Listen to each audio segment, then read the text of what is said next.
Hello guys, welcome back to my channel. तो आज हम थ्रिविन कैटास्ट्रॉफ के नेक्स्ट पार्ट को स्टार्ट करने वाले हैं। तो चैप्टर की स्टार्ट वहीं से होती है जहां पर जायन की ट्रेनिंग कंप्लीट होने के बाद उसे सेकंड लेफ्टिनेंट बना दिया गया था और सभी जायन की इस प्रमोशन पर उसे कंग्रेचुलेट कर रहे थे। मार्क बड़ी सी स्माइल के साथ जायन के शोल्डर पर हाथ रखकर बोलता है, बच्चे तुमने बहुत अच्छा काम किया। यन भी बोलते हैं, चलो आओ कैफेटेरिया चलकर सेलिब्रेट करते हैं। मैंने तो ऑलरेडी 10 लीटर बियर रिजर्व कर रखी है। इतनी ज़्यादा बियर का सुन के जायन तो काफ़ी ज़्यादा चौंकते हुए बोलता है, क्या कहा 10 लीटर? फिर कर्नल यन बोलते हैं, हे तुम्हें क्या लगता है कि बस हम थोड़े से ही लोग हैं? उसका ये बोलना ही था कि कुछ और सोल्जर्स ने भी उन्हें ज्वाइन कर लिया और बड़ी सी स्माइल करते हुए जायन को हेलो बोलते हैं। यन बोलते हैं, स्पेशल टास्क फोर्स की ट्रेनिंग कंप्लीट करने वाले तुम पहले टेक्निकल सोल्जर हो, तुम्हारा नाम तो हिस्ट्री में लिखा जाएगा। ऐसे ही वो जायन से और भी बहुत सी बातें करता है। दूसरी तरफ कर्नल बर्टन तो उनके साथ जाने की बजाय वहाँ से जाने लगे थे। ऐसे वहाँ से जाता देखकर जायन का पूरा ध्यान तो कर्नल की तरफ चला गया था और सोचने लग जाता है कि क्या सच में ये यहाँ से जा रहे हैं। वैसे भी इस तरह की सिचुएशन उन्हें सूट नहीं करती। वो हमेशा इसी तरह से शांत रहकर अपना फेस बिल्कुल ब्लैंक रखते हैं बिना किसी एक्सप्रेशंस के और सभी उकसाने वाली चीज़ों से दूर रहते हैं, जैसे कि अल्कोहल। यही सब सोचते हुए वो भी उन सभी के साथ जाने लगा था और थोड़ी ही देर में हम उसे कैफेटेरिया में देखते हैं पर सभी लोग काफ़ी ज़्यादा ड्रिंक कर रहे थे। ड्रिंक करते हुए मार्क तो दोबारा से एक्साइटिंगली खड़ा हो गया और चीयर्स करते हुए बोलता है, कांग्रेचुलेशन हमारे नए सोल्जर जिसे अभी अभी सेकंड लेफ्टिनेंट का रैंक मिला है। ये सोल्जर का सुनकर तो कर्नल यन उसे रोकते हुए पूछते हैं कि तुम अभी भी जायन को एक रोकी क्यों बुला रहे हो?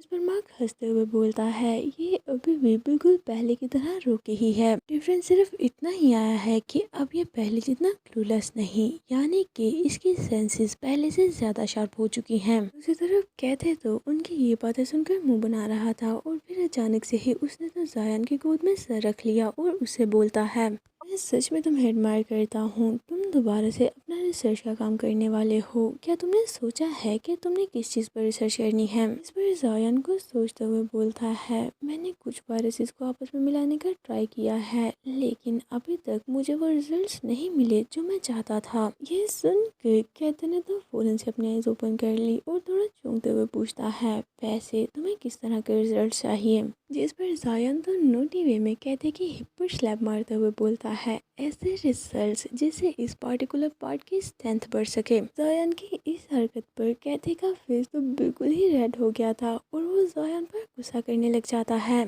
साथ ही चिल्लाते हुए बोलता है, तुम बहुत ज़्यादा बोरिंग हो, अगर तुम नहीं बताना चाहते तो रहने दो। खुद को शांत करते हुए उसे एक्सप्लेन करने लगता है कि हर वायरस एक मिस्ट्री बॉक्स की तरह होता है। बॉक्स के अंदर कुछ ऐसा भी हो सकता है जिसे तुम म्यूटेशन भी कह सकते हो। ऐसी म्यूटेशन जिससे ह्यूमन बॉडी में कैंसर पैदा होता हो। कुछ ऐसी म्यूटेशन भी हो सकती है जो कि ह्यूमन बॉडी को स्ट्रॉन्ग कर दे, जैसे कि एक्स वायरस, और ऐसी भी जो कि नॉर्मल लोगों को ज़ॉम्बीज़ में बदल दे, बिल्कुल ट्विसिंग वायरस की तरह। सभी मिस्ट्री बॉक्स को अपने टारगेट तक पहुंचने के लिए एक खास पाथ को चूज करना पड़ता है। एक बार अगर ये बॉक्स ओपन हो जाए तो फौरन ही म्यूटेशन रिलीज होकर देखते ही देखते ह्यूमन बॉडी को पूरी तरह से बदल देगी। तो तुम्हें म्यूटेशन पहले रखनी होगी और अपना गोल उसके बाद, यानी कि म्यूटेशन का सामना करके ही तुम्हें तुम्हारा गोल अचीव होगा। और सबसे इम्पोर्टेंट बात तो ये है कि क्या वो वायरस ह्यूमन बॉडी के साथ कंपैटिबल है भी या नहीं। तुम जो भी करो मेरी इस बात को ज़रूर याद रखना।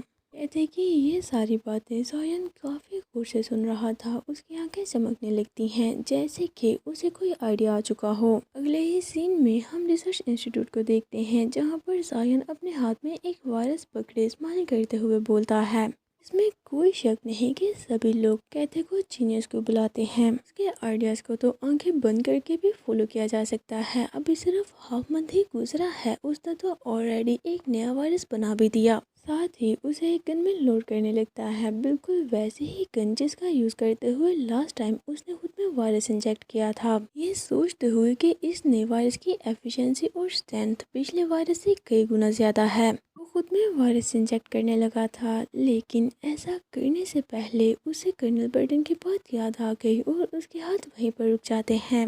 यहाँ कर्नल बर्टन ने उसके सामने दो कंडीशंस रखी थी। सबसे पहली, चाहे जो भी हो जाए तुम इस वायरस के बारे में किसी को भी पता नहीं लगने दोगे, और दूसरी कि जब भी तुम खुद पर एक्सपेरिमेंट करोगे तो तुम्हें वो सभी मेरे सामने करने होंगे।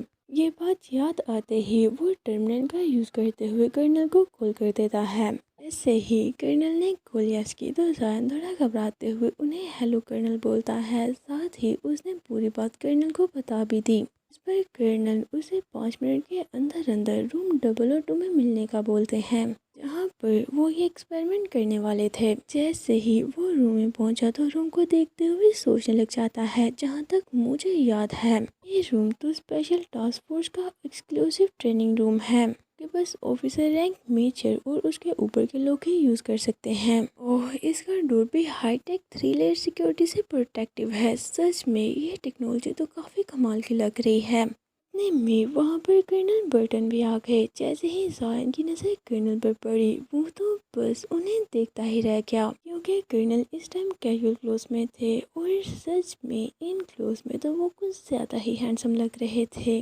गाइस, किस किस को ऐसा लगता है जल्दी से कमेंट बॉक्स में यस लिखे। जायन तो उनसे अपनी नज़रें ही नहीं हटा पा रहा था, ये सोचते हुए कि ये हमेशा इतने ज़्यादा हैंडसम क्यों लगते हैं, बिल्कुल किसी एंजल की तरह। ऐसा एंजल जिसके क्लोज जाना इम्पॉसिबल है और बस ऐसे ही दूर से देखकर उसे एडमायर कर सकते हैं। में कर्नल चलते हुए उसके सामने आ गए और बताते हैं ये ट्रेनिंग रूम ऑटोमेटिकली सभी की सभी एक्टिविटीज़ को रिकॉर्ड करेगा। अगर तुम चाहो तो वो डाटा ले भी सकते हो। यहाँ का सारा डाटा इंक्रिप्टेड है तो तुम्हें परेशान होने की कोई ज़रूरत नहीं, और मेरे अलावा कोई भी इस डाटा को रीड नहीं कर सकता। कर्नल की वॉइस सुनकर जायन तो सोचने लग गया, क्या ये सब कुछ इसलिए है कि यहाँ से कोई भी इंफॉर्मेशन लीक ना हो पाए।